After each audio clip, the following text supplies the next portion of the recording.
galtamii lama yeroo chaartaraa san Oromoonni qaawwa xiqqoo argamtetti cilaanchilii ifaa xinnoo argamte sanitti Oromoonni Finfinneef naannoo san jiran walitti dhufuudhaan Odaa Sheer Kampanii kan jedhamu dhaabanii namoonni baay'een Awaash beektu Awaash ilmoo Odaati jechuudha. Namoonni keenya yeroo dhiibbaan hamaan ture sanitti yeroo hayyuun Oromoo biyya sanii ari'amee jiru sanitti yeroo hedduu ulfaataa san keessatti namoonni xiqqoon maallaqa qaban walitti dhufanii Odaa dhaaban jechuudha. Odaan sun jabaataa dhufee Awaash dhalchee sambooda Oromiyaa International Oromiyaa Cooperative kan jennuun wanti diinagdee gurguddaa kan waloonis Oromoon qabu kan dhuunfanis qabu. Abbaan qabeenyaa amma isin Oromiyaa keessatti agartan kan amma hatee guddate osoo hin ta'in kan dalagatee waggoota 40 waggoota 35 dabre kana horii horate hundumtuu kallattiidhaan Odaa kana keessatti hirmaachaa irraas fayyadamaa ture jechuudha. San qofaa miti baha Oromiyaatitti aksiyoonni raammis aksiyoonni baha Oromiyaa jedhamuudhaan yeroo san beekamaa ture. Hojii guddaa hojjechaa ture. I think ji'a 9 qofaaf ture natti fakkaata. Ji'a 9 waggaa tokko waggaa lamaan ture natti fakkaatu. Wayyaaneen cuftee yeroo gabaabaa sanitti garuu jimaan Harargee qonnaan bulaan keenya jimaa isaatirraa takka mallaqa argee hin beekne mallaqa akka argu godhe jechuudha.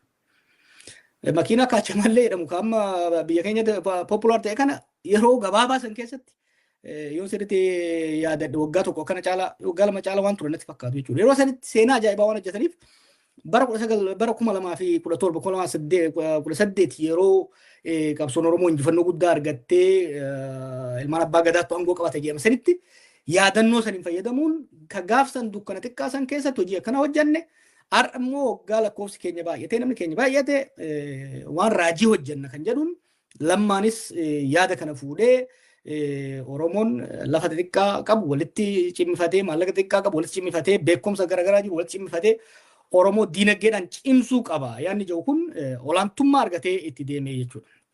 Kanarraa kaka'ee dhagaa waldaa bakkoota garaagaraatti biyya keessaa fi biyya alaatti illee aksiyoononni garaagaraa eegalanii namni waan qabu hunda walitti buusee kan qabeenya qabus kan qabnes akkuma humna isaatiin jaarmaalee aksiyoonaa yeroo san banamanitti hirmaachuudhaan aksiyoononni garaagaraa dhaabamanii jechuudha.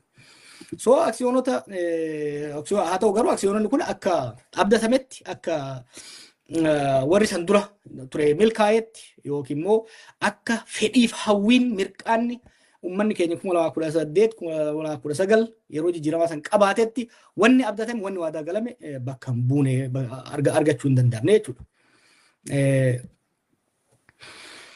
So warri maallaqa aksiyoonaa walitti qabe yaadattan waan akkanaa kana godhaa turanii aksiyoononni yeroo san gurguraman yeroo sanitti hoogganoota yeroo san fuulduratti mul'atan fuuldura qabuudhaan abbootii gadaa fuuldura qabuudhaan abbootii amantaa fuuldura qabuudhaan tokkummaa Oromoo wanni kun waan tokkummaa Oromoo cimsu waan humna Oromoo cimsu yaada jedhuun fayyadamuudhaan hojii akkanaa bal'inaan hojjetaa turanii cultural symbols of nationalism fayyadamuun hojii guddaa hojjetanii yeroo gabaabaatti maallaqa gurguddaa walitti qabuun danda'ame jechuudha. Miira sabboonummaa, miira xiiqii, miira waloomaa tokkummaa Oromoo san humna san rizarwaayar humna yeroo san dhoohe sanitti fayyadamuudhaan maallaqni guddaan bifa garaagaraan walitti qabame jechuudha.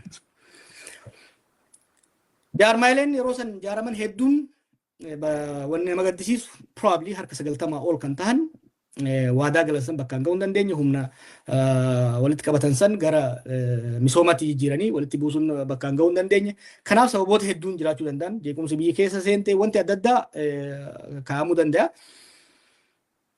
Jaarmaalee yeroo san dhaabbatanii bakka hin gahin miseensonni isaanii komii gurguddaa irratti raangayaa jiran hedduutu nu dhufaa ture. Isaan keessaa ijoon kan Feesbuukii fi bifa adda addaatiin kakaayaa ture ni beektu.